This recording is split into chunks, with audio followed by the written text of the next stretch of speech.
Los latinos anden despertando. Abre los ojos para ver lo que está pasando. Put up your manos. There was a time to unite Chicanos, Latinos, and los Estados Unidos. Don't care if you're Ricans or even Cubanos. Look at the coaches. We have more in common. Don't let them divide. These suckers are vultures.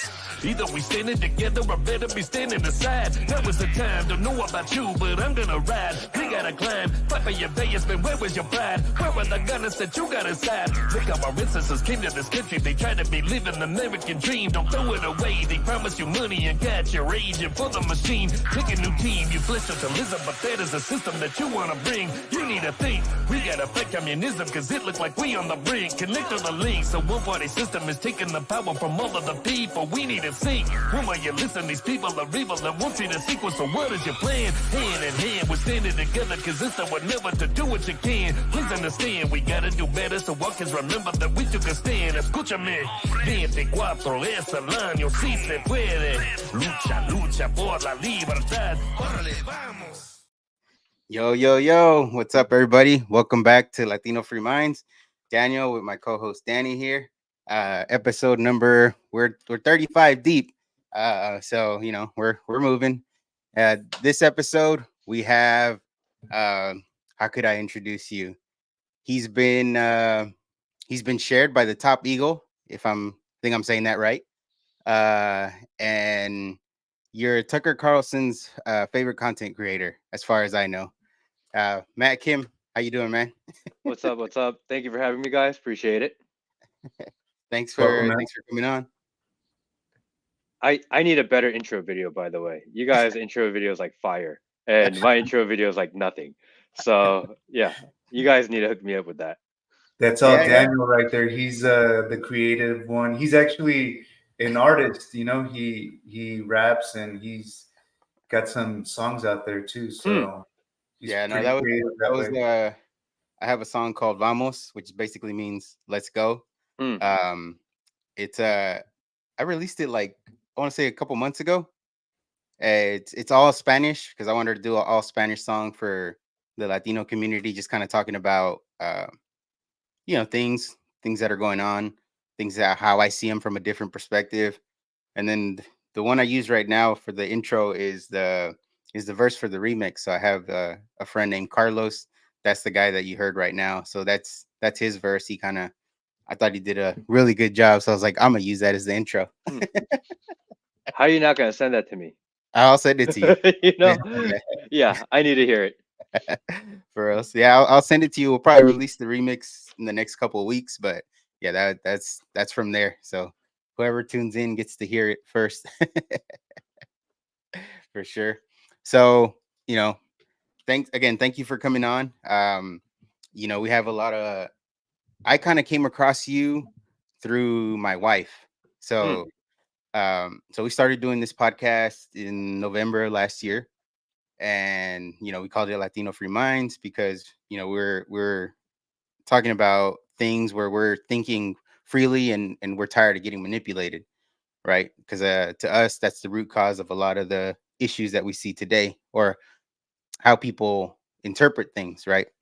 So I want to say like maybe 5-6 months ago, she sent me one of your videos and she was like, hey, look at this guy. He's kind of doing what you guys are doing. I was like, oh, okay. So then from there, I just I don't remember what exact video it was, but it's like, I was watching and I was just like, okay, yeah, that makes a lot of sense. So how did you kind of get started in that? What motivated you into getting into the content that you're making? So I started my podcast, I think January. Okay. And it's not something I was really planning on doing. It's not something I had really planned for in life. And when my daughter was born last year, I spent maybe 2 or 3 months at home. And I'm trying to help out, and I'm always listening to podcasts because there's a lot of time at home, like downtime. Mm-hmm. And I started yelling at the TV, right? Watching the news, yelling at it. And my wife's like, seriously, like, you're going to wake up the kid, go tell someone that cares. And one day I was like, you know what? I'm going to do it. And I walked into my office one day and, you've spoken to Will. Yeah. I said, Will, we're starting a podcast. He's like, what are you talking about, man? I'm like, we're going to do it. And we're starting today. And he's like, all right, down, let's go.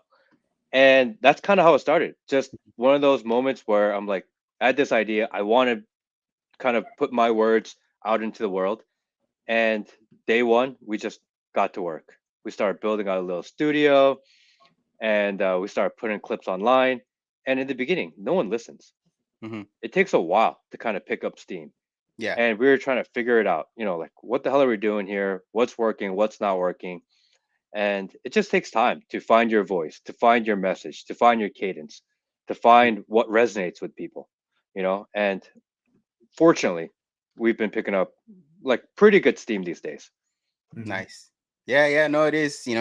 It is something that like you would want it to grow faster, Mm, get out, but it does take time. And I think the main thing that kind of when I start thinking about that is just like, okay, just be consistent, like keep mm. going. Eventually, little by little, you see it, the numbers kind of going up little by little. So just keep going, and eventually, people are gonna listen. Yeah, I think when we first started, I started doing some interviews because I know a few like interesting or like pretty successful people, and I brought them in. And the good thing about the interview is that you get to get introduced to their audience, right? Mhm. So that went okay, and then we were making clips, and we do what everyone does, which is you make a podcast and you repurpose it for Instagram, TikTok, whatever. Hmm. And that's 99% of podcasters. That's what they do. Yeah. And I think we were into June. And in June, I was like, man, there's a lot of people out there who spend maybe 100% of their social media time on Instagram. We should make videos specifically for Instagram, not recycle videos, but make it specifically for that format. So Hmm. try the first video I made, I tried to be like, all right, it has to be under 60 seconds because no one on Instagram is going to listen to more than 60 seconds. And we made it, we put some music behind it, and it did like we were averaging maybe 3,000 views on Instagram. Hmm. That first video we made, it did like 30,000. And we're like, whoa, Hmm. what the hell just happened here? Let's do another one. And we did, and that one did like 50,000. I was like, huh, let's do one more. And it next one did like a million. And we're like, all right, this makes sense. Hmm. People on Instagram are sick of having repurposed content. They don't want the leftover content, and it cuts up. And sometimes you take a podcast and you try to cut it up and you lose a little bit of your message, right? Mhm. So when we started making videos directly for Instagram, that's when the growth just started going. Hmm. And after they listen to your clips on Instagram, like two, three, four of them, like, hey, you should have a long form. And I'm like, actually, I do. That's where I started. And people start finding you back. We like his ideas. We like what he's talking about. I'm going to check out one episode. And you get them on one episode, then they'll come back for a second and a third. And you kind of just slowly build up steam there. So I Hmm. think that really was what worked for me is that creating content specifically for short form. Gotcha. And the content has to be good. It has to resonate with people, or Mm, otherwise, it wouldn't get that many views. So you're doing multiple things right, just in that what you just described with the Instagram right there. But yeah. is there anything in specific that just sparked um, that Yeah. thought? I'm gonna go do this right now. Was it anything in specific? Because you do cover a wide range of Mm. topics. So was there anything in specific that just, made that drive, a reality? Or I mean, the one of the first few videos I did was talking about different things that the government and the establishment had lied to you on. The obvious things. They Hmm. lied to you about COVID. They lied to you about this, etc. And that video, people weren't really saying that in that type of format before, Yeah. right? And I think people were like, "What the hell? Like you're allowed to say this?" And I didn't get canceled. I didn't get shut down. I didn't get deleted. And people were like, "All right, like that's pretty brave. I can't believe you just said that." Yeah. And I kind of went from there, like all these things that we think about, all these things that we talk about in private, the topics that they tell us that we're not allowed to put on the internet. I was like, you know what? I think we're allowed to talk about it. There's nothing legally that says I can't talk about these things. Mhm. And it's kind of bullshit that people feel like they can't. Mm-hmm. So I just started talking about the things that we think about on a regular basis. Things that if we were sitting around at the bar and we were having a conversation on, like, why can't we put that on the internet? What's wrong with that? Well, yeah, it's the way that they deliver the message. They make it seem Mm. as we're the minority when we're actually the majority. Mm. And that's something that we really talk about in our podcast a lot, is that it's the illusion that we're the minority. But Mm. like you said, whether it's home, work, at the bar, whatever the case may be, we're having these conversations freely, and we're expressing our true feelings and emotions about everything that's going on. But they make us feel like we're the minority, so Mhm. it's kind of like taboo to bring it up, so that's good. And people like you and us are needed so that we can break that, I don't know what you would call it, illusion, just to Mhm. go with that. But we need to break through that. So a lot of people need that little push to let them know that you're not the minority. I think being one of the first to just go out there and say it, right? The things that we think about, just go out and say it. It almost makes people feel like they can do it too, Mhm. right? Because no one wants to be the first person to jump off the cliff. But Mhm. once you see someone jump off the cliff, they jump into the water and they're fine. Everyone's like, bro, me too. They're having a Uh, blast. Mhm. yeah, exactly. Now everyone's now it's a huge party, Yeah. you know? And I wouldn't say I'm the first to do it. I've obviously taken a lot of inspiration from other people that have done it first, but I'm the first person I knew that did Mhm. it. And I think that's really all that's good enough. Yeah. Just be that guy. Who cares? Yeah, and that's the thing too, the way that they've painted things is just having a lot of people self-censor, Hmm. you know, or they have that fear of oh, I don't want to lose my job if Getting canceled. getting Hmm. canceled, right? And you know, I I understand that fear, right? Who wants to lose their job? And depending on what state you're in, where your company you work for, you could unfortunately say the wrong thing. And I think that's what keeps a lot of people um silent, Hmm. you know. Yeah. And that's something that hopefully people like us talking and saying these things, that like you said, maybe people are like, oh man, I can't believe he said that. But it's like, hey, this is what we talk about all the time. There is this fear that you can get canceled, that you can get fired, but that only happens if the people that speak up are the minority. Mhm. What would happen if everybody spoke out? Mm. Who they're gonna cancel everyone from the internet? Who's gonna download their apps? Who's gonna watch their content? Who's gonna watch the ads? Right? What Hmm. if everyone spoke out? They're gonna fire everybody. Who's gonna work? Yeah. If enough people do it, it forces them to readjust how they do things. It's Mm. when only a few people speak out that it's easy to cancel. I'm gonna cancel Matt. I'm gonna cancel Daniel, and I'm gonna cancel Danny. Easy. But what if there are a million of us? Now Mhm. what? There's Hmm. nothing they can do about it. Who is going to consume all of that content that they put out there? Who's going to sit there and watch all that Netflix if everyone's account gets deleted? It's not possible. It's not a feasible solution. Hmm. So the fear is, the weapon isn't the cancellation. It's making people scared that they can get canceled. Mm. But once you realize that that's a boogeyman and that they're not going to go out and cancel everybody, and I think what I'm doing online proves that, right? Because I'm very specific with my words, especially in the short form, that I don't say anything deliberately that I know for sure is over the line, right? Mhm. If anything, I'll insinuate it or I'll ask it in a question so that the comment section can say what I'm trying to say, Yeah. right? I'll say like, Michelle Obama has too much baggage. And everyone in the comments was like, oh, she has balls, she has balls, she has balls. Something like this, right? I didn't say it. Yeah. The comment section does it, right? Yeah, Yeah. It's one of those things where I'm very careful on what I say. At the same time, everyone knows what I mean, and it Yeah. encourages people to go out. And sometimes you say something a little crazy like that, and like, whoa, we're allowed to say that too. Yeah. Delivery is everything for sure. Hmm. And people can't be afraid, but they might have to make adjustments like what you just talked about. But you could still deliver the message that you want to deliver in a Hmm. certain way. So, we do talk to a lot of people. We've had guests on before, and not to change the subject or anything like that, but one of the things that they always talk about, the one thing that woke them up or broke them out of that haze is COVID and everything that happened with COVID. A lot of them were business owners, and that really woke them up.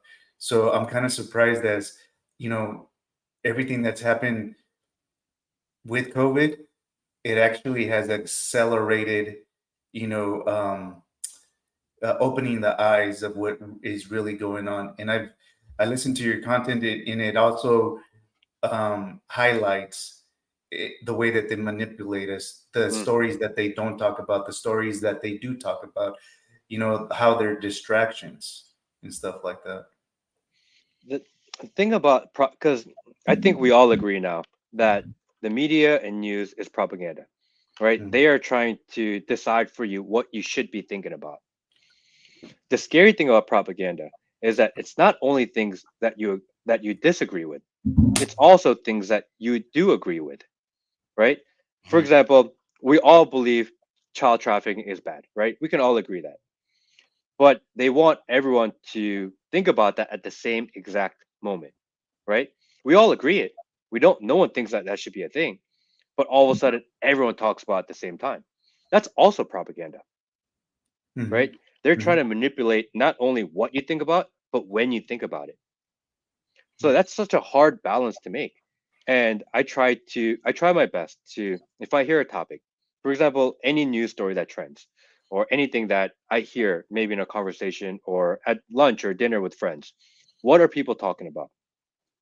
And when I hear a story and I say, huh, I want to know more, that's when I go. So I go, okay, I'll spend like 2, 3, 4 hours looking into this topic, because most people, they don't want to do that. They don't have the time for that. They don't enjoy that. I love that. So I'll sit there and I'll read the MSNBC. I'll read CNN. I'll read AP News. I'll read Reuters. I'll read Fox News. I'll read Newsmax. I'll go into like government documents and I'll read the indictments and all of this. And after like 4 hours, I'm like, all right, what do I really think now? How do I perceive this to be after I've been able to read from every single side possible? And I think more people should do that. More people Mhm. don't have the time to do that, but I'm willing to do that for you. And I think that's why a lot of people like watching my clips, because I'll summarize a topic in 3 minutes and try to give a wider perspective. And people say, Matt, you are so objective. No, I'm not. I'm not objective at all. The way you state facts is also a part of your story. So Mhm. I can put in certain facts to tell my story, and I can leave out certain facts to tell my story. But I'm still telling my opinion from my perspective and telling my story. I'm just using the propaganda media as my evidence, which, the left hates when you do that, right? Yeah. When you use their words against them. Yeah. Yeah.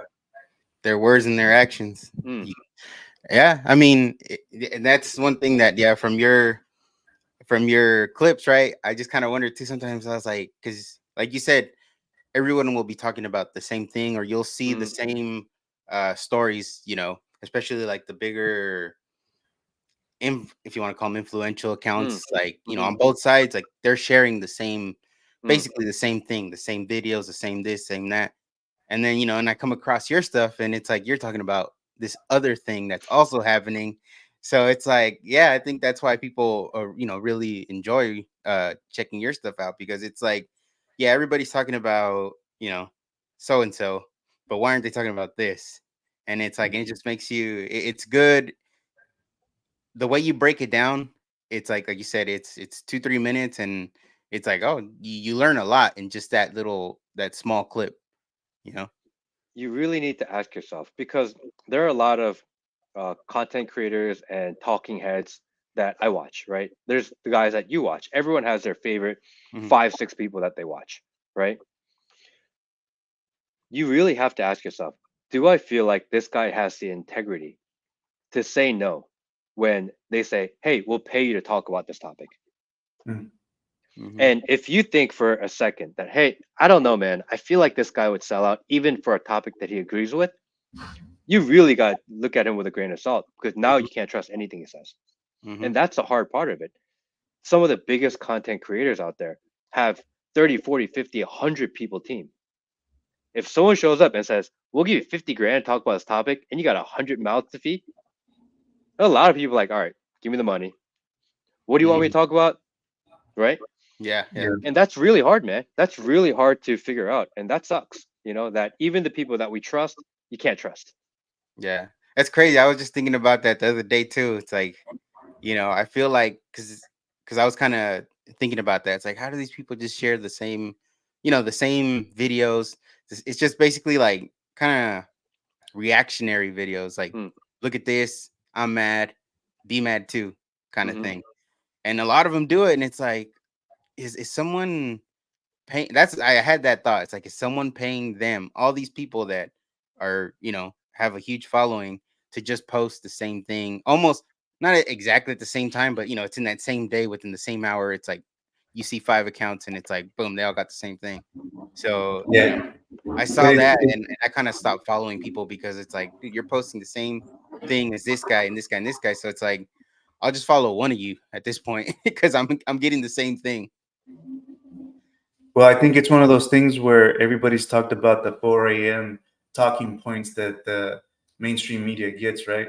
Hmm. So, they get the talking points. Everybody's seen the collages of, across the nation. They're basically saying everything word for word, exactly the same. So, content creators feed off of that. And maybe, they're getting influenced, like you said, Matt, they're getting paid to basically say the same thing. So now, podcasts and people out there in social media become part of that same machine that is giving the talking points. So at some point you have to, you know, like you said, it's hard to trust those people now once you start seeing those patterns, and you have to trust yourself and have enough confidence and break away and look through beyond that Mm. BS, that they're trying to feed us. And I think we started talking about what was happening in Chicago, and it's actually happening in Philadelphia right now, Mm. where they're running rampant over there and just causing mayhem, right? And the mayor from Chicago came out and said, don't condemn, these young people that are out there running around and destroying things. And I was telling Daniel, I was like, you know what? Someone should have flipped it on them and said, you're right. We can't condemn these people because you're the ones that we should be condemning, because you're the ones that allowed this to happen, and Mm. just flip it on them and take whatever storyline that he wanted to feed us and flip it around on them and put the spotlight on them. Mhm. I was talking to a former CNN producer today, Ooh. and what they said was, for example, in Portland, there's rioting all the time. Portland, right? We see on the news every single time. Actually, every Saturday there's a riot scheduled, no matter what. Jeez. The protest is scheduled every Saturday, no matter what. It's just what the topic is that they're protesting about. Mm. And the news will show up selectively based on what the topic is. The riots, the protests, these are not random incidents. These are planned way ahead of time, and then the news chooses when they're going to cover it based on the narrative they want to put out. Mhm. So it's not a random violence, or it's not a random thing that just popped out of nowhere. Like, oh my gosh, look at this. No, like they've been working on this thing for months. Yeah, Mhm. it's a production. It is a production. It's a production that they put on, and we've talked about it here before. Is I started paying attention to a lot of these things a long time ago, and there was it Zimmerman, Hmm. the with the whole shooting. Do you guys remember that? Yeah, Way the guy in back in Florida. Florida? Is Okay. it Andrew Zimmerman and Yeah, Trayvon Martin? I think there you is go. Hmm. I So think I that was was. reading the story. I was kind of like you said, doing the research, and after the court hearings and everything. So months after all of that happened, it comes out that mainstream media took the audio of the 911 call and they edited it, Hmm. and they played it as if that's what happened in real time. Mainstream media got sued. They actually got sued. Zimmerman made a lot of money off of that and stuff like that. But I didn't realize that that was a thing that the media did. They didn't care if they got sued, because the point was that they got the story out, they got the people riled up, they got the dividing character that they wanted. So it fit their purpose. It did its job, and they didn't care if they got sued, if they got caught for that matter. They would put a little statement or apology in some sort of newspaper or a broadcast, like in the beginning of it, that's real short and sweet, but it got the job done. And that's kind of what started opening my eyes. And I said, you know what? This propaganda is no joke. They have no shame, and people don't even realize that it's happening. Mm-hmm. Yeah, yeah, and then that kind of goes into you had tweeted this out, so I got the screen grab of this one where you said there are a million people in the world that have no idea they sit on the wrong side of history. Great, honest, caring people unknowingly indoctrinated by the corrupt propaganda state. Is it their fault? So I saw that earlier, and I was kind of thinking, I was like, man, is it their fault? And then in some instances, I say yes. Some instances, I say no. Right? Because you know the reason I say no for some is because there's a lot of people that, like you said, they're naive, right? They tune into the news, and then it's like they kind of have that trust, that blind trust in the news that, okay, whatever they're telling me here is true, right? They're kind of like, the news wouldn't lie to me. And it's a crazy way to think, but yeah, there are people that think that way, right? And then the reason I go, okay, well, yes, is because you have all these other people that are calling out, when this stuff is inaccurate, and they choose to ignore it. So I don't know. It's like I'm in the middle, like it's a yes and a no, because some people don't know they're being manipulated, right? And then there's people that hear the people that are trying to wake them up, but they ignore them. So it's like, where do you land on the question, on your own question, basically? So let me kind of open your mind to this question, right? Right. There are a lot of people that says, "I'm awake. I know what's going on in the world." Hmm. Right? I watch Fox News. I listen to Daily Wire. I know what's going on.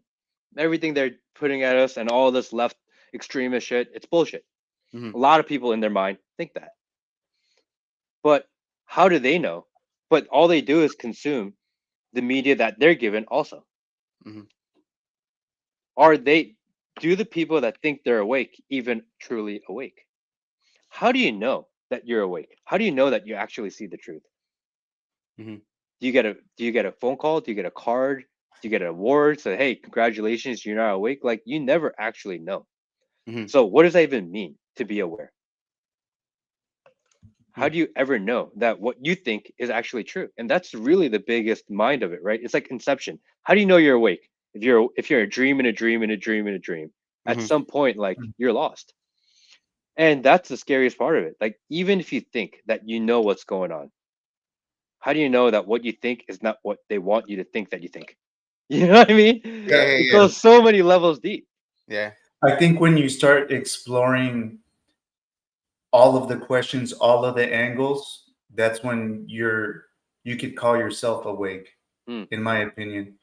Um, in life experience, growing up, it's like, I know through, going to elementary school, middle school, high school, the music that we listen to, politicians, politics, they're indoctrinated. They're manipulating us. At that time, I did not know that, but as you go through life, you start seeing some patterns, you start believing something, and then you find out the truth that it really isn't the way that Hmm. they're painting it out to be, right? So I would have to say, just going through life experiences and then looking at different angles.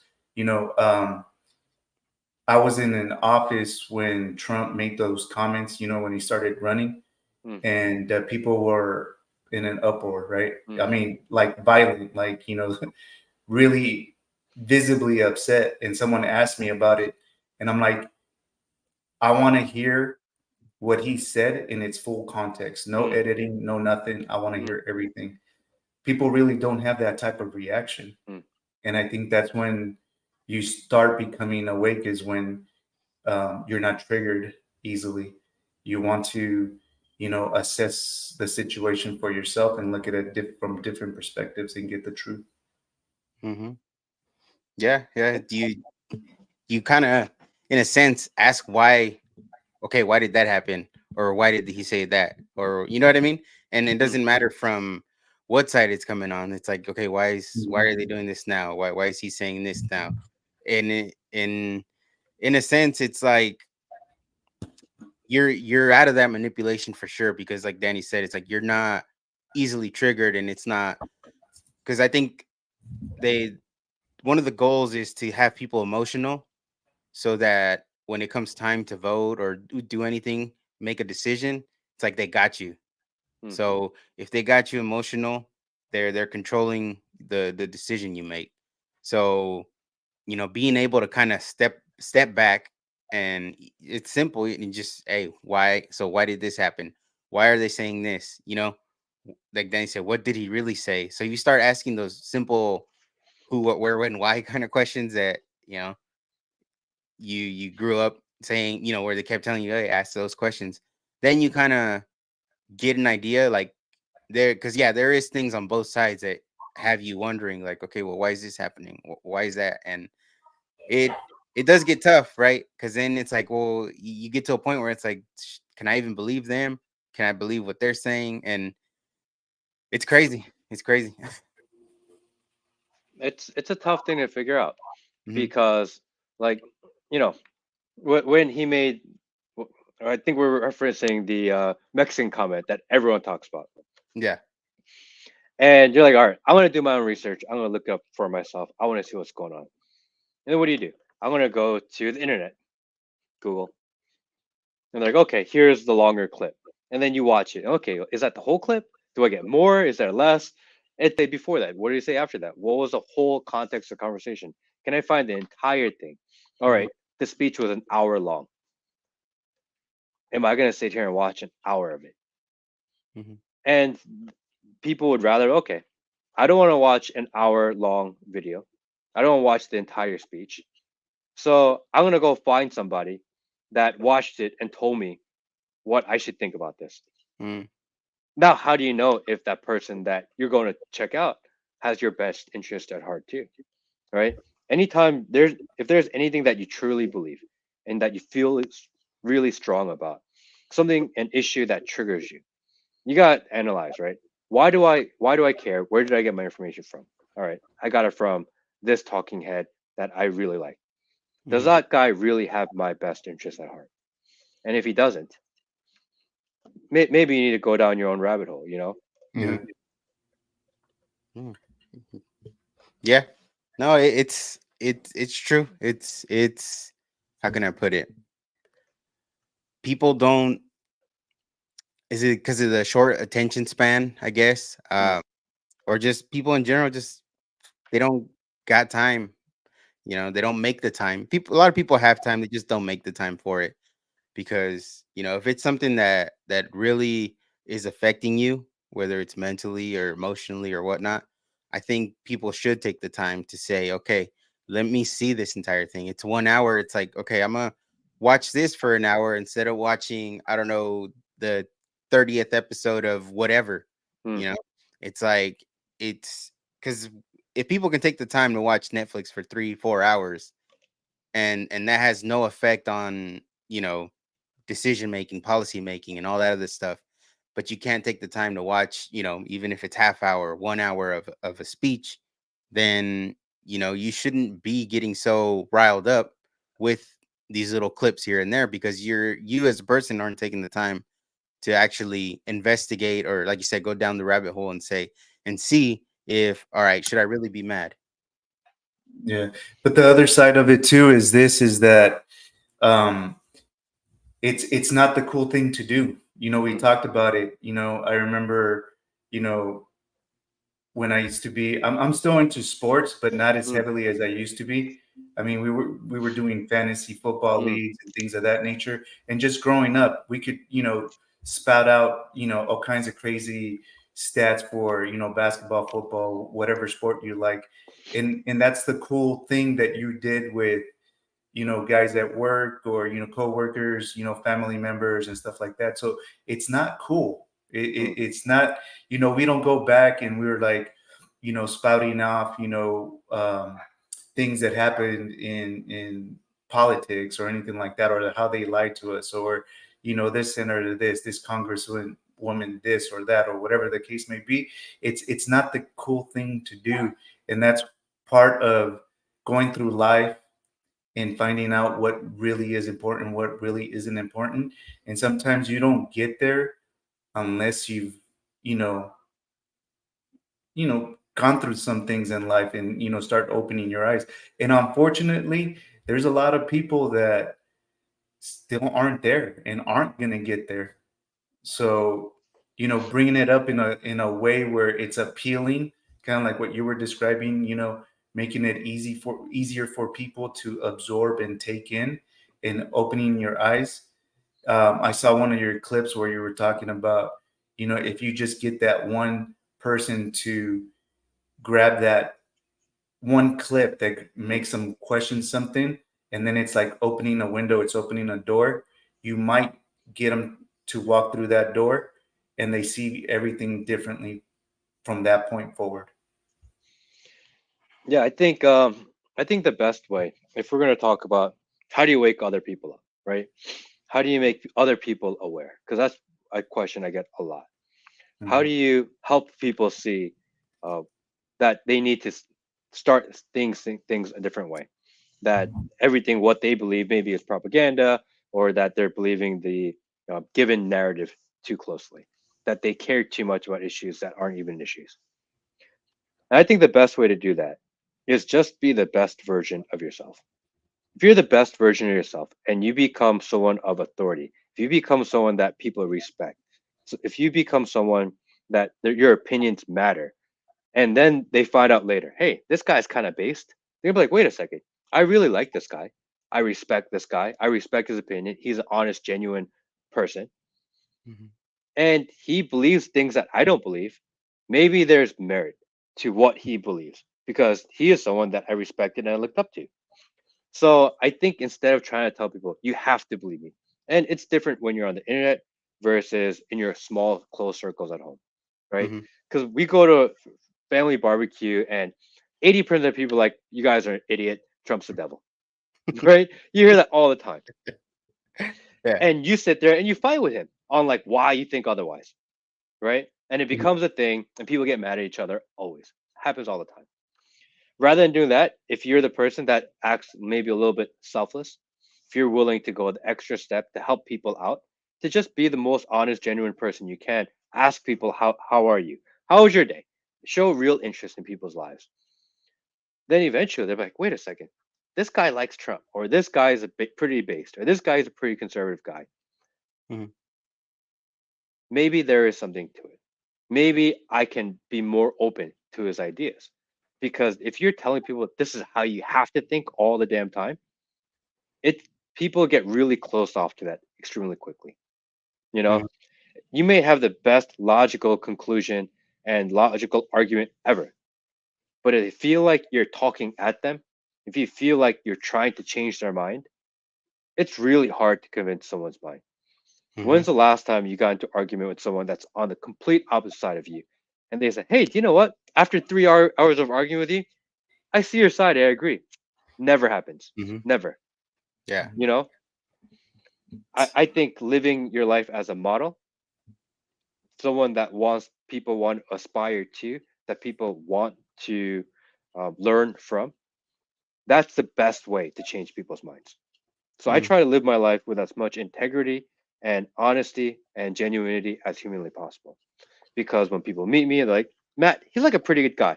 I like him. And like, well, I'm pretty based and you're like a super liberal. Like, well, maybe there's something to that because I like everything else. You know? Yeah. Yeah. You start judging the person by the Yeah. person that you know versus the idea Mhm.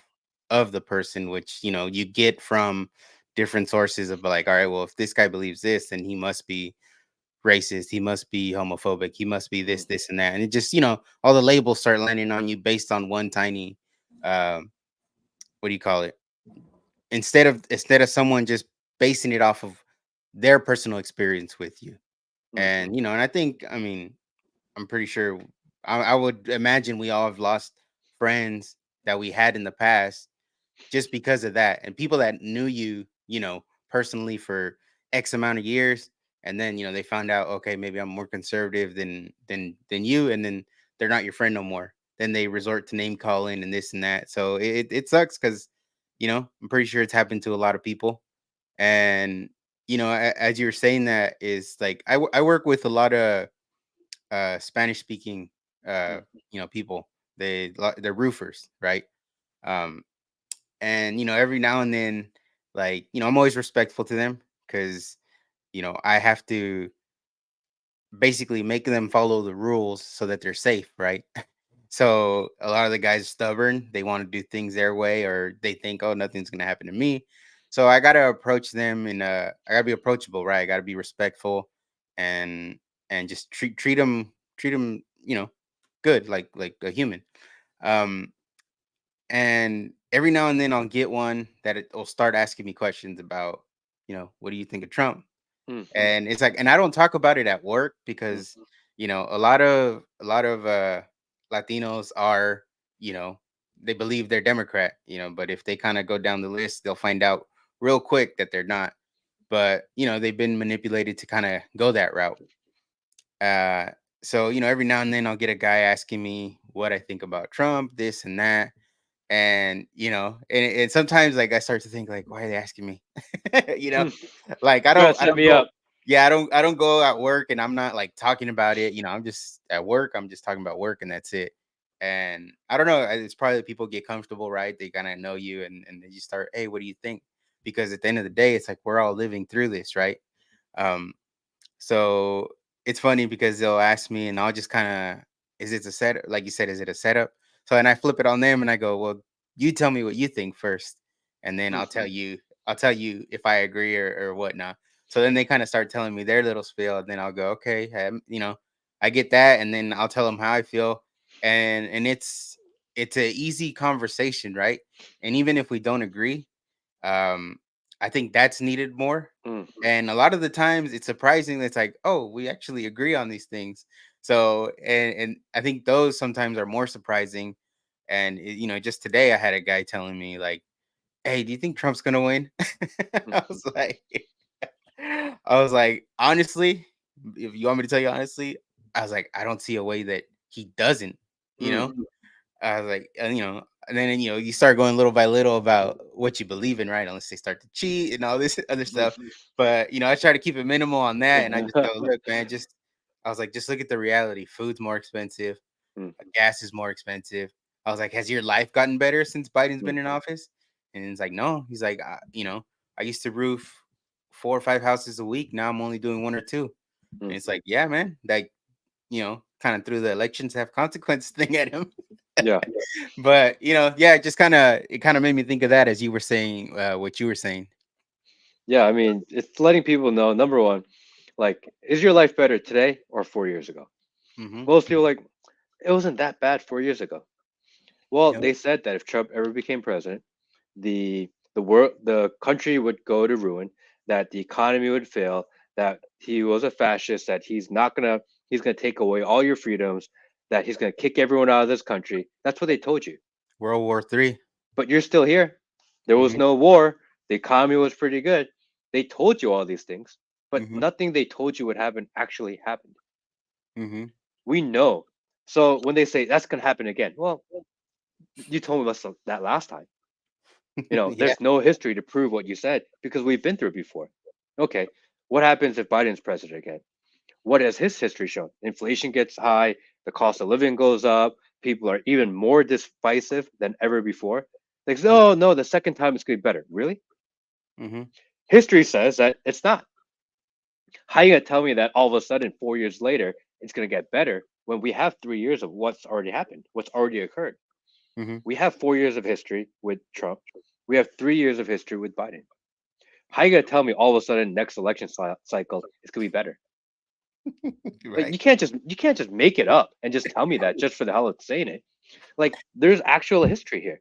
Is your life better now or before? And it's a really simple question for a lot of people. Like, Hmm. well, I don't like Trump because like he hates women. Okay, was your life better before now or before? Well, it's better before, but he's like a racist. Are you making more money now or before?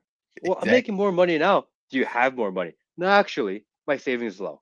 Hmm. Exactly. You Yeah. know. Yeah, and that's So why I told the guy today. I was like, they want you to focus on the personality, or mm, like how they come off, right? They present Biden to you as this nice old man that you know he looks like a nice grandpa, right? And then Trump, on the other hand, they make him seem like he's just this evil racist person.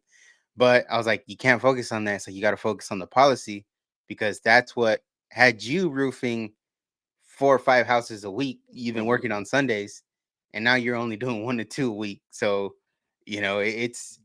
I think one thing that we've said the past couple episodes is for people to vote based on their reality, right? mm, We live in California, so there's a lot of I'm pretty sure you see a lot of good stuff from here. Uh, the cities aren't in good shape anymore. There's a lot of homelessness, a lot of crime. And what we've been telling people is, vote based on the reality you're living in. mhm. So if you see all this crime going on, you see your cities are dirty, just things just getting worse and worse, it's like vote based on your reality. Why are you going to continue to vote for the same thing if your reality keeps getting worse? Yeah. You have to look at it as a consumer, is what we keep saying too, is Mm, that they're the ones producing the product or bringing the product to you. Look around. What does that product look like? And make your decisions based off of that, because Daniel brought it up earlier. It's they want you to make emotional decisions, not rational decisions, but emotional. And it's about time that we snap out of it and figure out that we have to make rational decisions, not just emotional, whatever they're presenting in front of us, to divide us. So I Hmm. think it's all the same common themes, same patterns over and over and over. It's about time we snap out of it and identify those. Yeah, for sure. So can I ask you who's who who's going to be the two candidates in 2024? Oh, Trump for the Republicans, obviously, and for the Democrats, it's going to be Michelle Obama. Ooh, okay. I That'd be for I sure. I was leaning towards Trump Newsom. Mm. Oh, I Newsom might think be vice president, no? I think Newsom would be Funny. vice president. Mm, I Yeah. I think it would be you can't have a old white president as a Democrat and then replace him with a younger version of him. mm, People are gonna be like, "Oh, like I thought you guys were equal, and what happened to equity? How Mhm. are you gonna just put another white guy up?" That's what the narrative's gonna be. mm, And so they're gonna put in Michelle Obama, who's re- relatively very popular, yeah. right? She's well liked within their circle, and she's in the know. So I Mhm. think that makes more sense. I think they're gonna ask Biden to quietly leave. Hmm. Say that for health reasons and because you want to spend more time with your family.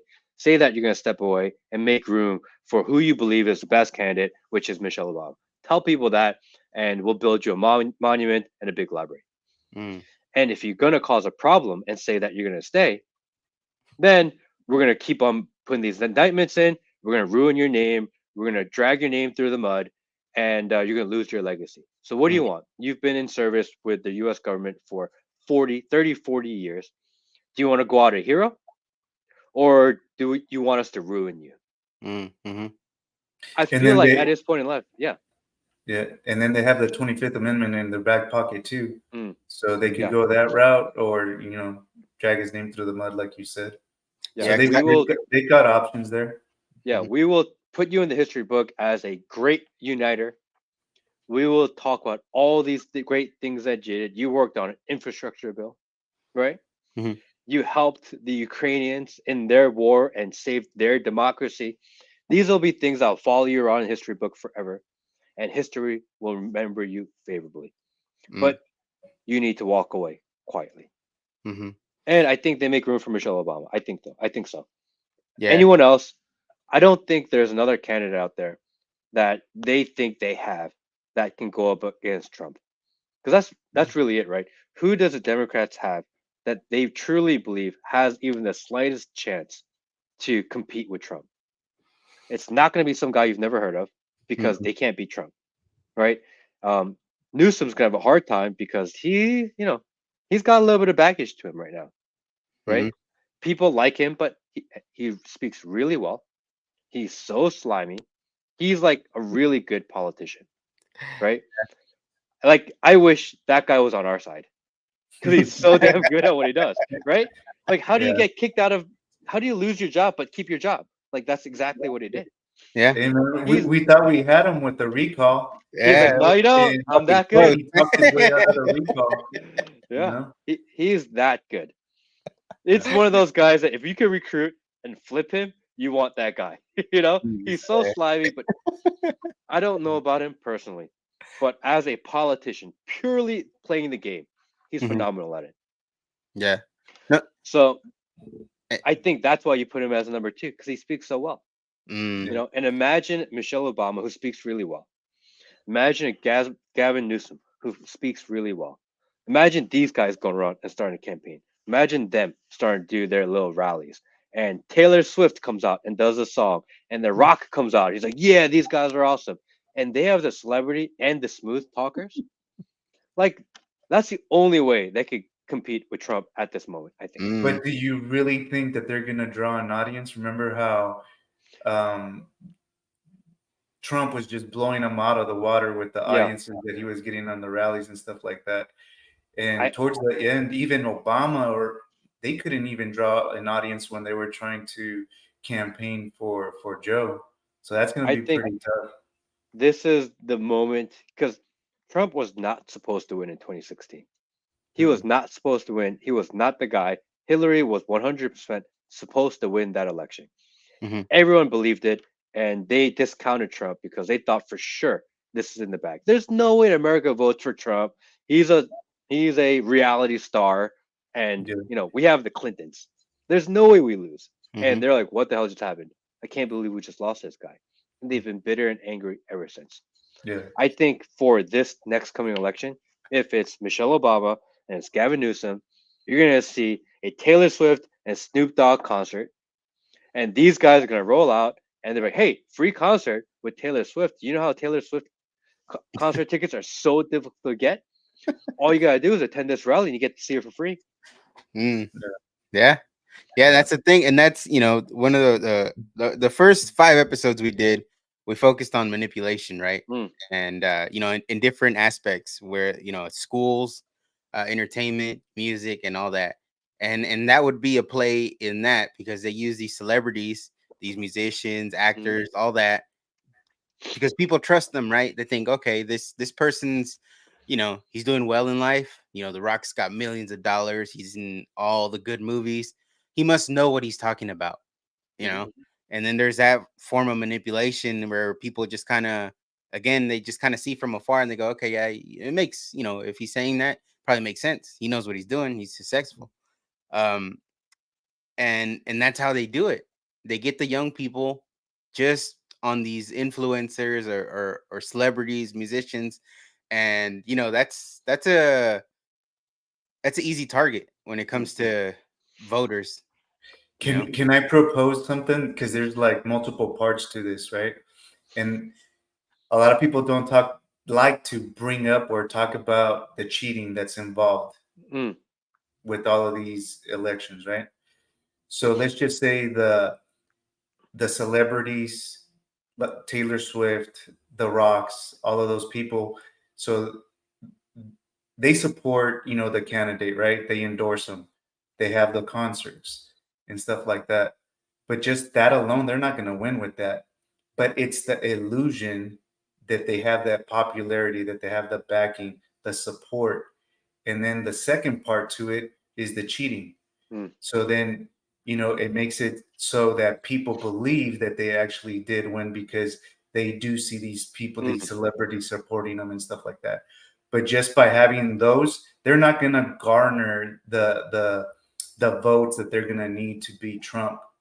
But on the second part of it is with the cheating that does go on.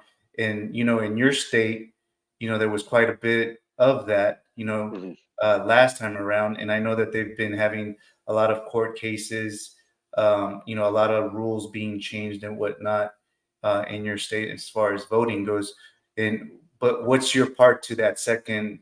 What's your opinion on that second part as far as cheating goes?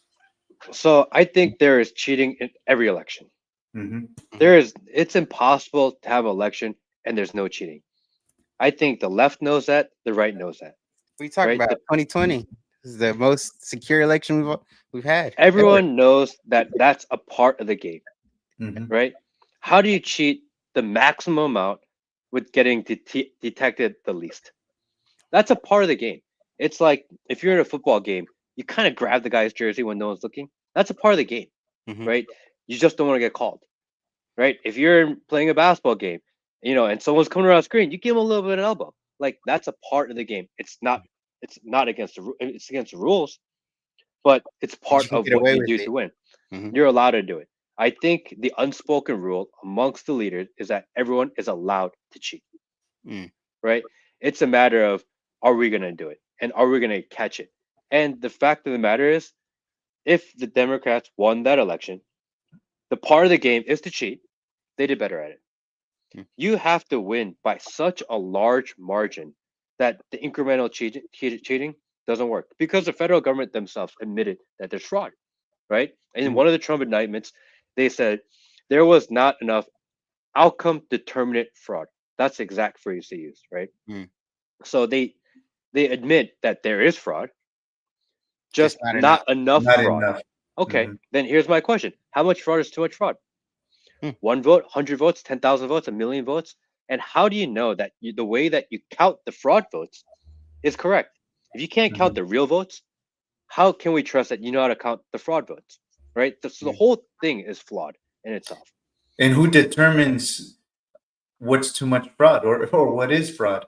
Yeah. And if you tell me that it was not enough fraud, then how much fraud was there?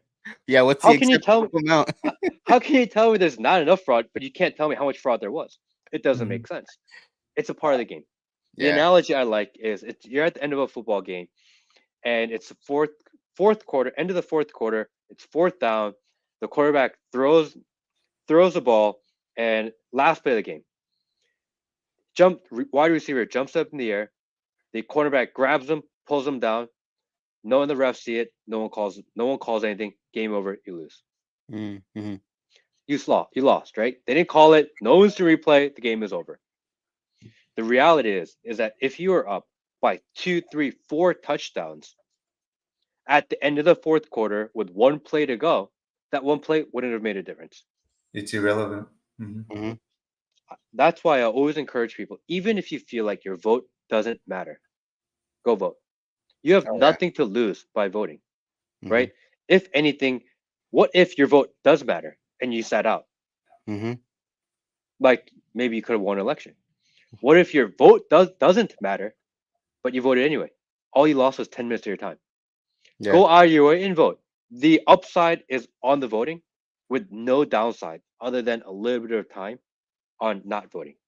Mm-hmm. People say, I'm going to make a statement and damn the system, damn the man, my vote doesn't matter, so I'm not going to vote. Yeah. If you That- care just even the slightest bit, just do it. Like there's nothing to lose by doing it. yeah. And kind of what you're saying is like, because like people paint it as like the lesser of two evils.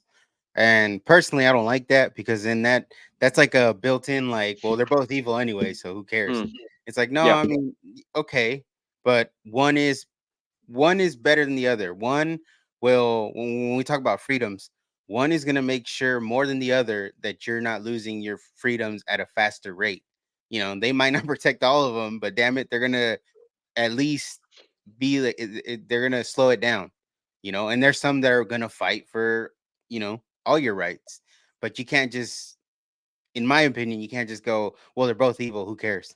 It's like, no, there's a difference. Yeah, they're all not perfect, and there's sometimes where you're stuck and you're like, damn, I don't like either of these guys. But you kind of look at it and you go, okay, well, this guy's gonna protect my speech. At least I know he's gonna protect my Second Amendment. And you kind of go, okay, I'm more protected with my freedoms over here than I am here. So at least go at it in that route. But yeah, I agree with you 100%. Is like, no matter what, you should go vote. You should never just sit out and be where you're so damn pissed that you just don't participate. I mean, I think the president's more than policy. The president sets the tone of the narrative of the country. When you have a business minded president in office, people are thinking about business. Mhm. When you have a guy that cares about the economy or wants that always thinking about money, then you're going to have more money because that's what people are thinking about. Not only in the executive level, but in natural people's minds. If you guys spend your day thinking money, money, money, money, money, you're going to figure out ways to make more money Mhm. because that's what you're thinking about constantly. If you have a president that's thinking about social issues, social issues, social issues, and acceptance and diversity and all of this, all of a sudden, everything around you, the decisions are about diversity. We're a pretty diverse country. I don't think we need to spend more time on it. You guys live in Southern California, right? I Yeah. don't think you go, oh, I wish SoCal was more diverse. Like that's not a Yeah. thing, That- right? I don't like the whole DEI shit. Like, I don't get it because it's Mm, like I've never walked into a company and going like, "Damn, all these fucking people are white in here." yeah. Like, every you go to Target, you go Walmart, anywhere you go, Home Depot, it's a mix of people. People are it's already diverse. Like, we don't need these programs or these things in place where it's like, well, you're not diverse enough. It's like, no, we're pretty fucking diverse out here. So I that whole thing makes zero sense to me.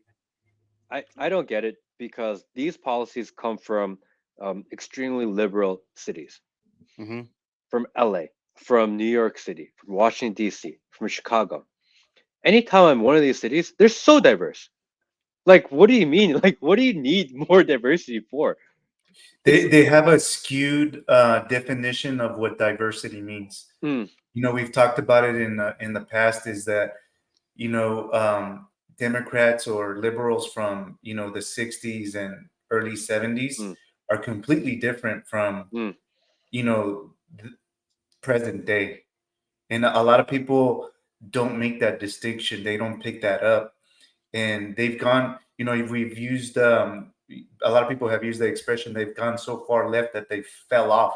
mm, It's like they're gone, you Hmm. know, and that's the same thing when they talk about diversity. I heard in Portland that they stopped use they at schools they wanted people to stop using the term brown bag like mm, for lunch, like you're mm. gonna bring a brown bag for lunch because they didn't want to offend Mexicans or Latinos and stuff like that. It's, come Do on, you man, remember? that never came. That thought never came to our minds. Like, Now that I hey, think about it, yeah, and it's like it's all language. We've brought up the fact that most of those politicians are have backgrounds of attorneys and stuff like that. So they're wordsmiths. They know Mm. how to manipulate with how do they deliver a message with their words and cause division and just skew things. And diversity is a perfect example of that. Mhm. I mean, I truly believe in less government, right? I think we should have the smallest government possible, Oh and yeah. the Oh yeah. role of the federal government should be to manage situations between states, to worry about maybe the bigger problems that we have in life. But as far as anything that interferes with a daily life, I don't think they should be involved at all. And that's the problem that we have is that our government is getting so big, so inflated that they spend so much money. Like the fact that they don't even know where they spend money sometimes is crazy. Like we put them in charge of trillions of dollars. And like, Mhm. oh, like sorry, I can't find the $200 billion. Like $200 billion? Are you kidding me? Yeah. Who loses $200 billion? Shit. Just I wish I recently, could find it. weren't they talking about that they couldn't account for $2 or $3 billion that they sent to Ukraine just Yeah. recently? Yeah, and it's like, how do you misplace billions of dollars? I don't understand, and it doesn't compute. And a lot of people, I can't believe that people don't get so upset that that they do that to us. It just it's mind-boggling that people are not that interested to know. It's Yeah. Yeah, I crazy. mean, I think it was like 2.3 or $3.2 trillion or $2.3 billion, right? Mhm. How do you just lose billions of dollars? Mhm. Like with a B. And they throw that number around so often. They're like, oh yeah, 3 billion? Like no big deal. Are you Yeah. serious?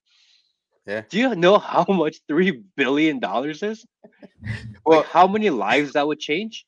Like, yeah. give me 3 billion. I'm gonna do a lot of cool stuff with that. Yeah, I know, Right? right? Shit, I'm gonna identify as Ukraine real quick. Um, but I saw that you made the clip, right, where you were talking about the 25 billion that's gone to Mm, Ukraine, and that number 25 billion is I use it all the time because when Trump was in office, he requested 25 billion to finish the border mm, wall in mm, exchange for citizenship of the Dreamers. mm, So I use that all the time, especially now with mm, Ukraine. It's like, look, the Democrats didn't want to give 25 billion to finish the mm, wall, but get the Dreamer citizenship, mm, but they're willing to throw it all to Ukraine. mm, It's like just remember that because they one of the major things that they run on is that they're going to take care of the Dreamers and they're going to get citizenship and pretty much open borders mm. policies. But when it comes down to it, they don't deliver. And who are they helping out more than all those people that they made promises to? You know They're what helping the really kicker? the country. The kicker is that, and it's to protect Ukraine's borders. Mm, That's the kicker. mm. People don't realize that because when they said when Trump becomes elected, he's going to kick everyone out of the country, Mhm. right? Mhm. But the amount of people that ICE picked up and kicked out of the country during Obama's administration was huge. Higher. Mhm. Mhm. Yeah, significantly higher, right? Mhm. So there's like, he would do it like, no, like, again, he had 4 years to do it. He didn't do it. Right. Like, use your brain, use your history, use your experience. Don't believe what people tell you he's going to do. Mhm. What actually happened, Mhm. Right. you The know? And the reality. reality is, I remember because, I've lived in a lot of like really immigrant areas. And during Obama, people were like, oh my gosh, ICE is going to show up, right? Yeah. It was like a thing. People really thought that a lot. And Mhm. then during Trump, we're like, oh, I'm going to go to Guatemala and back. I'll be back in 2 weeks. You know what? There are some people that were working here and they went to Mexico Mm, and they're saying it's harder to get back now. I mm. was like, that makes no freaking sense to me. It's And harder to like travel in and out uh-huh, as kind of people used to do, right? There was a lot of people here illegally that used to go in and out for work and they go and come back, go and come back. mhm, And there was like a method to it, right? mhm, It's like an unspoken rule that we allow this to happen. And it's typically people that are going back home to give some money, come back home, right? This. It was like accepted that those were part of it. It's kind of like cheating is accepted in politics and in voting, right? It was an mhm, accepted thing. But then once they kind of opened the border, it's like, okay, we don't want people coming in and out. We don't want people that like to be here to come in and out. We just want people to flood in, and we want that to prove our narrative and what we want to do. It's a very different, like kind of very sadistic way to do things, yeah, right? Because again, like I've worked in a lot of construction type business. We'd have people come in, it's like, hey, we're gonna go home for 3 weeks and we'll be back. Like, mhm, really? Like, is that possible? Yeah, Mhm. yeah. Like, we have a route. yeah, Those don't exist anymore. The people that are here, like even here already, that are trying to do their best, are mhm, not the ones protected. And people think, oh, they're gonna kick one out. No, like those guys have been allowed to be here for a very long time. They've been Yeah. contributing in their own way to society. mhm, Um, it's the ones that like we don't know anything about. They're just. I have no problem with people coming into this country because obviously I'm an mhm, immigrant. But to let people flood in where people have no idea what's going on, I think that's a problem, yeah, right? Yeah. I think you need to control the influx. You can't just have people flooding in because anything can happen. And there Yeah. used to be something honorable about figuring out a way to properly sneak in the country. Right? Right? There was a little Yeah. bit of honor in that. Yeah. Like you get here, you figure it out, At you figure least out how you to go had like the this. decency to hide it somehow, some way. Now Yeah, it's like yeah. you have no shame. I'm just gonna walk right through that, I'm just gonna and walk right that's there. it. I'm gonna show up in this country. I'm gonna get a job. I'm gonna work my ass off. I'm mhm, gonna figure out how to get a driver's license. Eventually, I'm gonna figure out how I can get a green card. And you kind of you tried really hard to get here, mhm, legally or illegally, and you figured out how to work your way up the system. with your goal of, hey, I want to be here legally. Yeah. That was a dream of people that I'm gonna sneak in and I'm gonna figure it out because Mhm. I want to stay. Yeah. They took the honor out Well, of sneaking in. My parents lived that. Hmm. It's like, and this is the way that I described it, because there is guilt for the younger Mm, generation that we don't allow, Latinos or Mexicans, we're Mexican mm, American, to come in as, our parents actually did, right? They mm-hmm, basically did the same thing. And I go, but you shouldn't have that guilt because the intentions were different. mm, To your point, parents came in, they worked their ass off. They were good citizens, and mm, they could, when it came time to go to San Francisco and be in front of a judge, they mm-hmm, had to, they were being vetted. They mm-hmm, they had to bring in certain paperwork, that they were making their payments. mm-hmm, They had to have sponsors come in, whether it's, from church or community mm-hmm, or school or whatever the case may be. They actually had to come in and vouch for you. You know, these people that are coming in now don't come in with those intentions. mm-hmm, They may be criminals. Who the heck is going to vouch for them and represent them? They have to get vetted at some point, and they're not going to pass that vetting stage because they're not going to make the cut. They're criminals. Some of them are going to be criminals. Mhm. you know and I think that's what you're talking about. And right now that you said that, something really resonated with me, is that the it's almost like a second amendment. mm, So the law abiding citizens are the ones that get punished, mm-hmm. and the criminals are the ones that are getting the pass. Mhm. And it's basically the same thing. It's sadistic in that same way, is we're being punished. Newsom, they're calling it the sin tax. Mm. They're taxing, you know, um, firearms, ammunition, even more now. Yeah, I You think it's at know, 20% out here now yeah, in California.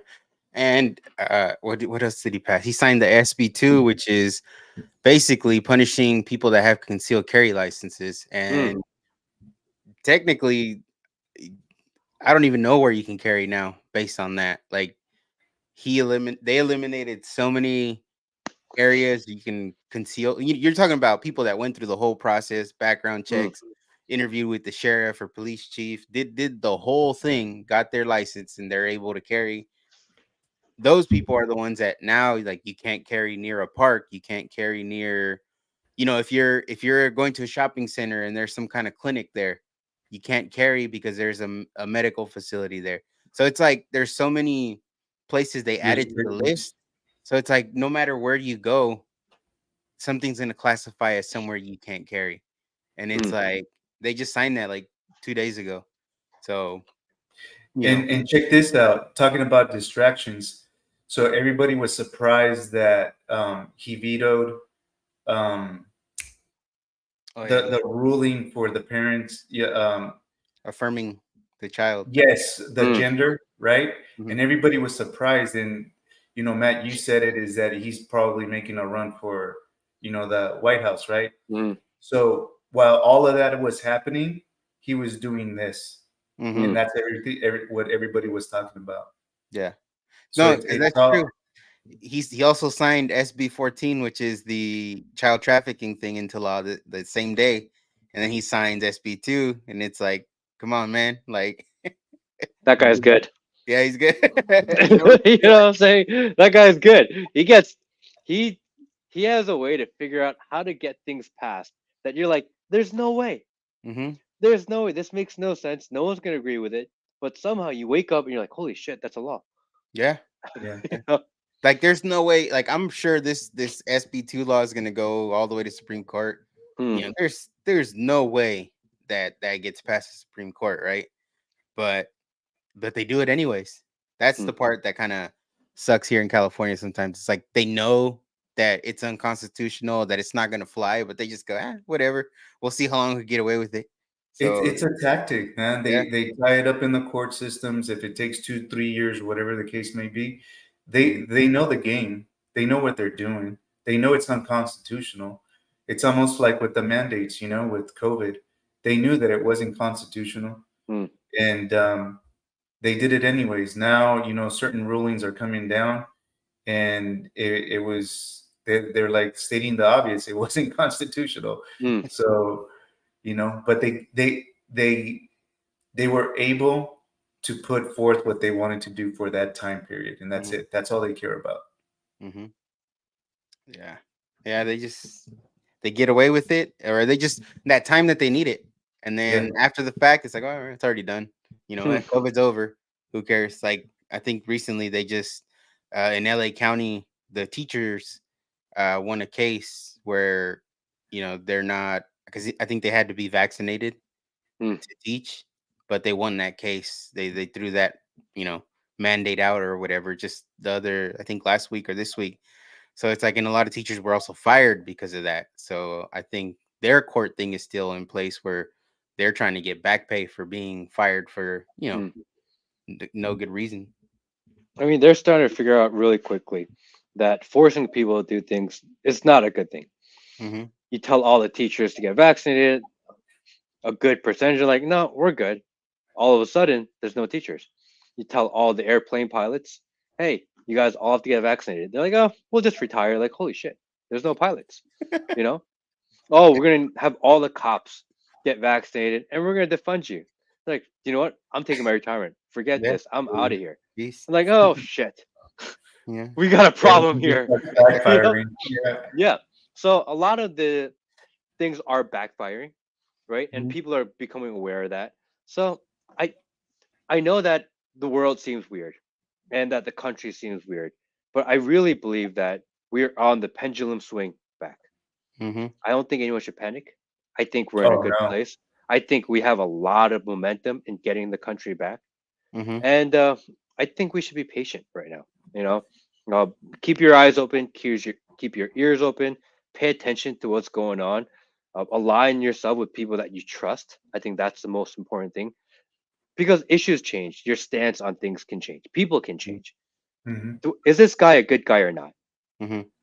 Can I relate to him? And do I feel like he has my best interest at heart? And if the answer is yes, like you just gotta roll with it because everything else is just talking points. Yeah.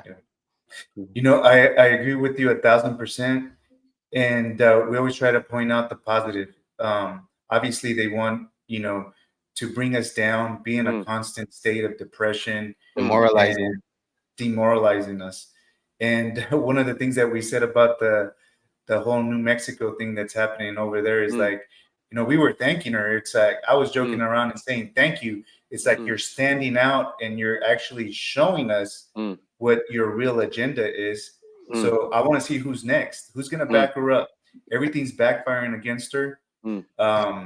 So I'll say her thank you again, and they're just really showing their true colors.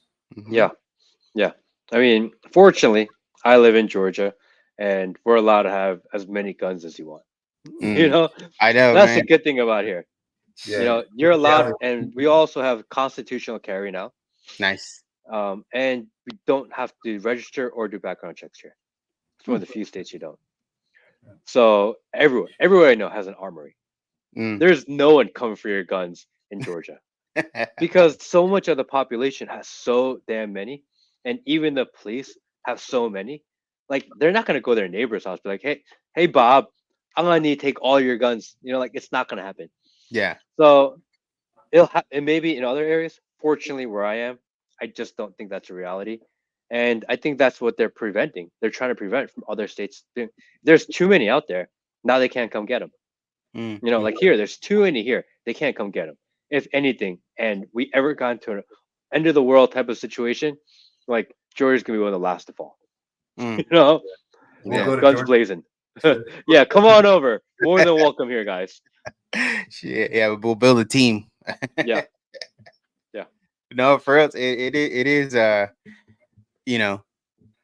So just to kind of towards the end here. So Georgia overall, like how is it from, you're there?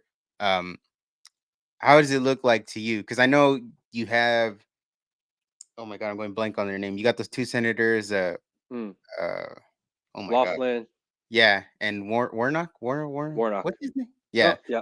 something like that, right? Sorry, I Also just Warnock. went Yeah. black. Yeah. And then you got Kemp. So he's a Republican. So Mm, it's kind of, you got a Republican governor and you have Democratic Democratic senators. Oh, senators. So kind of the only how problem is he's a rhino, but He is a rhino. He is a rhino. so well, how do you see Georgia? How do you see the future of Georgia in general? Um, Georgia is an extremely conservative state. Hmm. Even the liberals are conservative. Hmm. Even I say all the time, even the liberals go to church. Mm. mhm. I think we're in a time now. I mean, there's a small segment like, damn, all conservatives, like burn this thing down, right? I think most people, especially the ethnic community here, they're like, we don't like a lot of this crazy familial stuff going on. Hmm. We will be on board with the Democrats, but once you start talking about our kids, we're done. That's a line for a lot of people, right? That's what You we keep can't saying. you can't tell me how I can raise my kids. If I Hmm. want to raise my kids as crazy leftist loonies, that's my decision. If I want them to be super conservative and I want them to church 7 or 8 out of the 7 days of the week, that's my decision. Yeah. You, as a government, have absolutely zero right to tell me how I raise my kid. Hmm. And that's a line for a lot of people, Yeah. Yeah. right? Hmm. And I think seeing that, hey, we're going to start talking about these issues in school when your kid's 6 years old. They're like, no, no, you're not. No, Yeah. you're not. I'm trying to raise my kid to be a certain way. I supported you till now. You start telling me how I gotta raise my kid? No. And You I'm know, seeing a lot of that. oh yeah, we see the red line. That's Yeah. our red line. We Yeah. Hmm. showed a graph. Daniel pulled up a graph of how homeschooling just Hmm. exploded, Hmm. and that's a tell. It's like Yeah. they thought that they could take the kids away from us. We always use the example that the language that they use Hmm. is that the children belong to the community, Yep. and they start putting that in your Mm. head. And what we keep saying is that they don't belong to the community. They No. belong to the family, but they're part of the community. Correct. But people need to start paying attention to Hmm. the words that they're using, the language that they're using. Very specific words they use there. Hmm. Yep. Yeah. Have you thought of that, Matt? Whether you're gonna homeschool or anything like that? I've tossed around the idea a lot. Um, I haven't decided. My daughter is only 1 years old, Hmm. so I have a little bit of time. Um, we'll see. We'll Yeah. see. There's time to straighten out the school system. Yeah. There you go. Yeah. You still got time. Hey, Well, Trump's been talking about it. He's got a lot of things he's going to be coming after that he's mm, talking about, and that's one of them. So I wouldn't be surprised if it gets revamped. yeah. I mean, I'm moving to. I live very close to Atlanta now.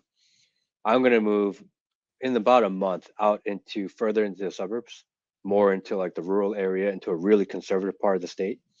So maybe I'll be more open to sending my daughter to school there. Okay. Because that part of Georgia where I'm moving, that stuff would not fly at all. That shit don't fly. No, God not at dang. all. They will show up pissed off, these mobs. So there's no way that would happen over there. So I think that's also something to think about. I Mhm. think what I've noticed is a lot of single moms. In the cities, there are a lot of single moms. And a lot of look, I'm raising my son to be a man. Mhm. It's not easy being a single mom, and maybe there's no dad at home. I need my kid to become a man, like a man's man, Mhm. because he needs to support, he needs to figure out, he needs to grow up, and he needs to take care of mama. Mhm. And they're like, "Well, you don't have to be a man. You can choose not to." And like, no, what'd you say? No, he's gonna be a man. He's gonna be a real man. And Yeah. that's weird for people. Like they're trying their best. Maybe some of them working 2 jobs, 3 jobs, doing their best to get their boys to be real men. Hmm. And you're Yeah. telling them, oh, they don't have to be like, what?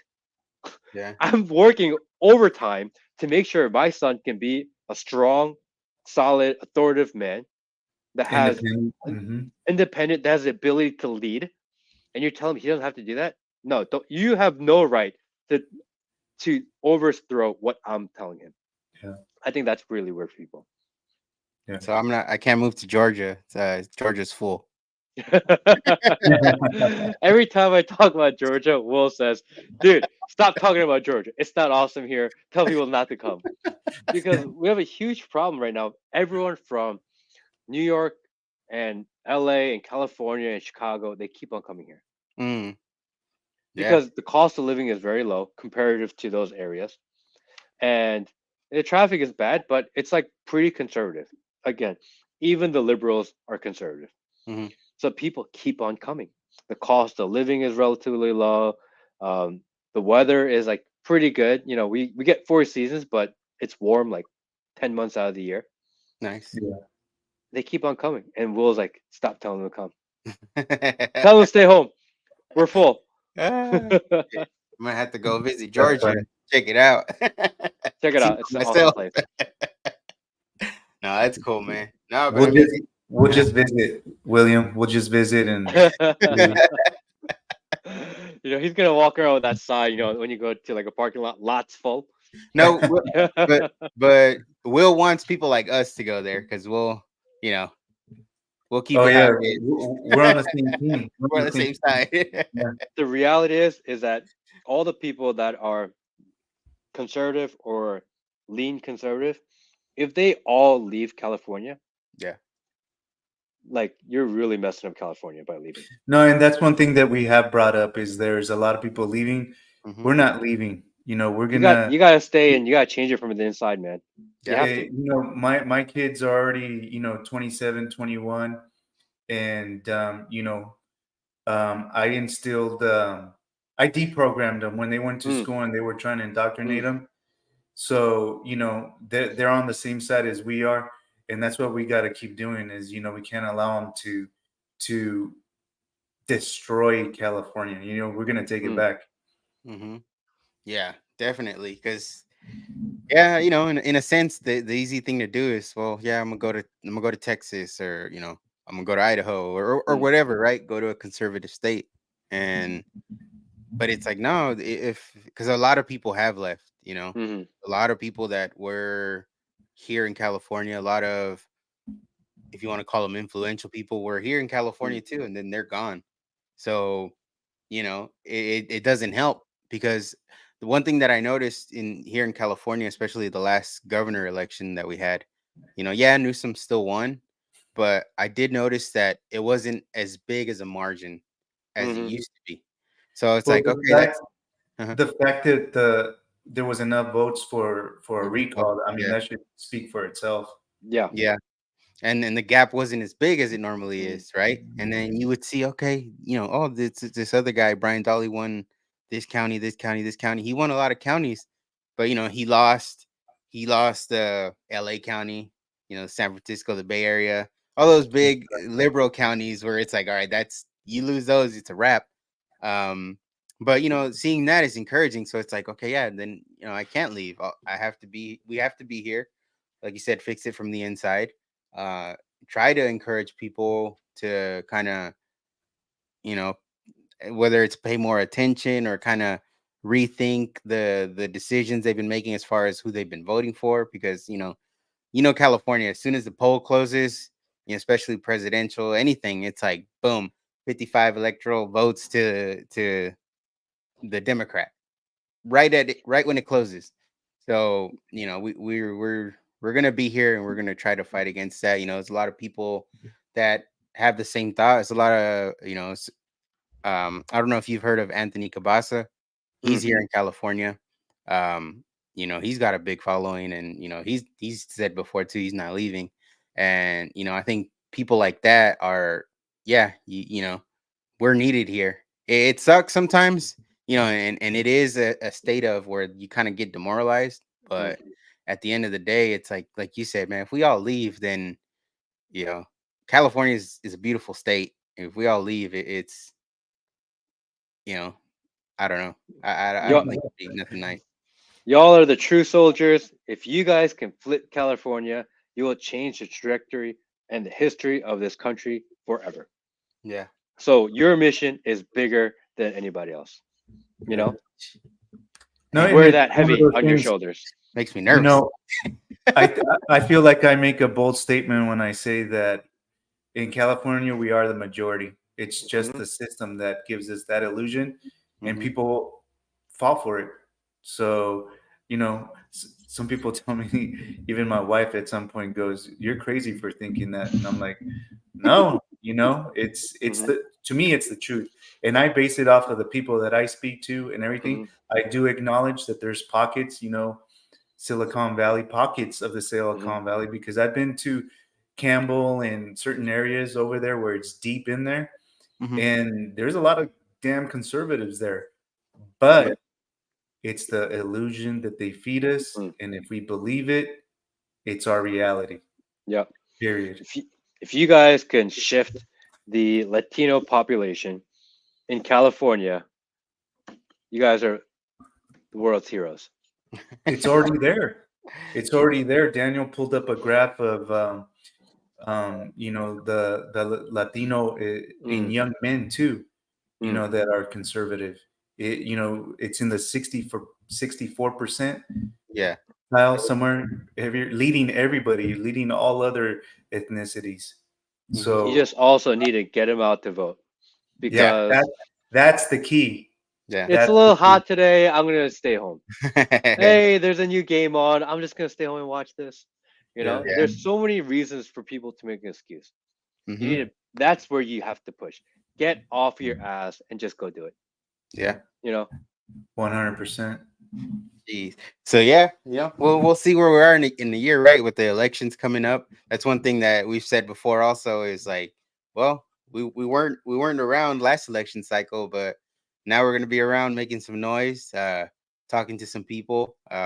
We've already had one congressional candidate from California on the show, so we're trying to talk to everybody and hopefully try to get California going back into, a good path. Because right now it's tough out here. It's tough in Yeah. the streets. But I think that's all. Can I ask you, I on your Instagram page, right? Hmm. Before you started posting a lot of the content you post Mm. now, you're posting a lot of cars. Mm. So what's talk to me about that real quick. So I'm gonna say I forget how many years ago. Um, I decided I'm gonna YOLO and I'm gonna buy this Lamborghini. It was like this one thing that I did, and I bought one and I started driving it just everywhere. I'm like, dude, I have a fucking Lamborghini. I'm gonna drive it, and I started driving it, and people started like following my page. I'm like, all Mm, right, I like cars. I like to drive. I like cars, and I started talking to people. I'm like, oh, I'm gonna start building my car because I like to build cars. That used to be my thing. All right, I'm gonna put a cool wrap on it. I'm gonna put some wheels on it. I'm gonna do all this, and then all of a sudden, people are like, oh wow, like he drives it and he's building it. And then I started taking it to like different car shows, and I would let the kids sit in my car and rev the engine. My car used to be loud as hell, and I used to do all of this, and people used to enjoy it and have fun. So I did that. Um, I had it supercharged. I changed the wrap on it like 4 times. All these wheel companies were sending me different wheels. I kept on changing the wheels. nice. I had a blast. I love that car. I thought I would keep that car for the rest of my life. Mm. And then I was in Miami with that car, and I got rear-ended by 2 McLarens. Ooh, Oh, Yeah. damn. How many people are ever gonna say that? I got rear-ended by 2 McLarens, and the insurance company told my car because the engine shifted like this much. They didn't want to deal with it, yeah, right? yeah. So I had to get rid of the car. I bought another one with the money that I made, and I don't know, it just wasn't the same. Mm, Like you spend like 3 years building a car, working on that car, like changing it. I knew everything about it. I had driven it. I drove it from New York to New York, Pennsylvania, Ohio, Michigan. I've mm. taken it from Las Vegas to LA to Monterey, back to Vegas. Like I've taken this thing all over the country, driving everywhere. I thought I was keep it forever. It was like a part of who I was. And when I lost that car, man, I don't know. It was just never the same for me. Mm. It's funny how you get really attached to those type of Yeah, things. yeah, yeah. And then I'm like, I sold the car. I sold that second car during COVID because during COVID, I was never driving. It felt weird to me. Like I have this really fancy car. People are at home. They're like suffering.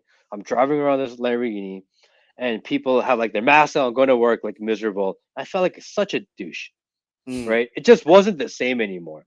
When people were happy and like the economy was good and people were like having fun, it wasn't the same vibe. And you go to a Yeah. gas station, people want to talk to you about the car. Like I don't want you to give me the death virus. Like I'm good. Like don't touch me. It felt weird. You know what I mean? Yeah. So I never drove it, and then the car market went crazy mhm. for like this short stint, and someone offered me significantly more money than I bought it for a few years ago. Like take it, I'm Mm. done. And I just never got back into like cars. And then I had a daughter. Like, well, what am I gonna do with like a really cool car? What is she gonna do? Like ride shotgun? You Yeah, Yeah. know? Yeah. yeah. And then I got into a buddy's car the other day, like a few months ago. And I used to drive, I used to do like these things, like take the track, like have a lot of fun in the car. And I got into the car and he started like hauling ass in this thing. And for the first time in my life, I'm like, oh shit, what if I die? 'Cause now I got a daughter at Oh, home. Before it never crossed my mind. Like I have no fear. I will go anywhere, I'll do anything. I don't care how fast, 200 miles an hour, no big deal. All of a sudden, now that I feel like I have this responsibility and I need to get home, no. Yeah. All of a sudden, I'm like, it's not you know, fun no more. it's not the same anymore because now I'm thinking like, oh, I gotta make sure I get home tonight. Yeah, I gotta Yeah. get home. And Yeah. it's funny how like having a kid like changes the way you think, the way you live your life, and Hmm. I don't know, and I've been done ever since. Yeah. Mhm. No, yeah, that's true, man. Well, I've told Danny before, right now, like, well, one of my biggest fears is like, what if I die, like, and my kids are still small, Mm, you know? That's my fear. Like, so it's like, yeah, it's like I gotta get home, right? I gotta be when I'm driving, I gotta be careful. Whatever I'm doing, right? I gotta try to be, I gotta make it home, because I don't know. Like like you said, it's you have your kids, and my goal is to hopefully see them. I don't know. Hopefully they're 60s, 70s. That would be a long life for me. But like, you know, it's like you love your kids, and you just want to see them as long as you possibly can. but if you ever end up in a position in life where you don't have as much responsibility and you have a little bit of extra money sitting around and you're a guy and you like cars, definitely do it once. It's so awesome. It's so Yeah. worth it. People are like, oh, it's so stupid. You look like a douche. No, you feel awesome as that douche. All right. No, the reason we're kind of asking you is my son, as I mentioned, he's 21, but it's since he Uh, was a toddler, he's been into cars. I mm, was a muscle car, old school mm, car guy, and I've had a bunch of cars in my past, mm, and but ever since he was little, he could name me like all the Porsches, mm, Lamborghinis, the McLarens, the P1s, the mm, Bugattis, and mm. all that cool stuff. And we were actually at the um, what did they call that? The Car Week, Motor Week in Monterey. Monterey Car Week. Mm, Yep. And we spent he's got a Corvette now, Mm, so we're kind of driving around over there, and we got to see all the cool cars and stuff like mm. that. So, to your point, my kids are already grown now, so I'm kind Mm. of like circling back to that point in my life again. Mm. So, if I get the opportunity, I'm definitely gonna do it. So, What's even fun is take your son who's 21 to Vegas, rent a Lamborghini for 2 days, have fun. Mm, So worth it. we when he was 15, Mm, we took him to the track that they have out mm. there, and they drove him around in Lamborghini and all that, Yeah, Ferrari and all that stuff. yeah. So we've actually been talking about that, what you just Mm. said right now. Do And it because have him like pull up to the hotel, pull up the valet. That feeling that he gets at 21, getting out of that car. Everyone's like, "Oh my gosh, who just showed up?" It yeah, will motivate him to get off his ass and work harder. I yeah. swear. Because he's gonna be like, dude, this is awesome. I need to buy one on my own. And then he's gonna be like, I need to work harder. yeah. I need to start thinking of more Oh, creative ways to Oh, make he's money. he's got a crazy work that ethic. all, he's already there. He's Mm, GT3 is his yeah. next purchase after this and stuff like that. So if we do that, it's gonna just put like a hyper gear towards That's that. the age to do it, man. You know, Yeah. that's the age. I wish when I was 21, I was like, I need to buy a Lamborghini tomorrow. I wish I felt like that because, Yeah. like, that's the best time to like go all in on your stuff. You know, Yeah. there's nothing to lose. You can take as much risk as you want. You can be whoever you want, and you can try the craziest ideas out there. And sometimes it's that crazy idea, balls to the wall, 150 miles an hour, that just ends up, and all of a sudden it's like, Daddy, guess what I bought you? Yeah. you know, There you you go. know? Good son. Yeah. Okay. Right now, I just put the best I can do right now is put the Explorer in sports mode, and I get that nice little. Like, but yeah, but I mean, other than that, Matt, thank you for coming on, man. Thank you guys. You It's been a pleasure.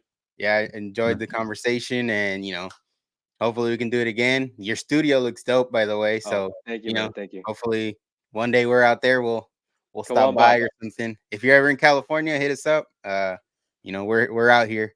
But again, thank you for coming on. Where can everybody find you? And we'll wrap it up. I think if you just search Matt Kim Podcast on Google or on Instagram or um, anything, pretty much it should pop up at this point. Matt Attack 009, I think, is on Instagram. Other than that, just type in Matt Kim. I'm pretty easy to find these days. Oh, okay, cool. There you go. Yeah, I had Even better. Even Oh. better. Even There you better. So again, thank you for coming on, and hopefully we can do this again. And everybody that tuned in, thank you, and I hope you enjoyed it as well. Thank you, man. guys. It's a Thank you, pleasure. everybody. Have a good one.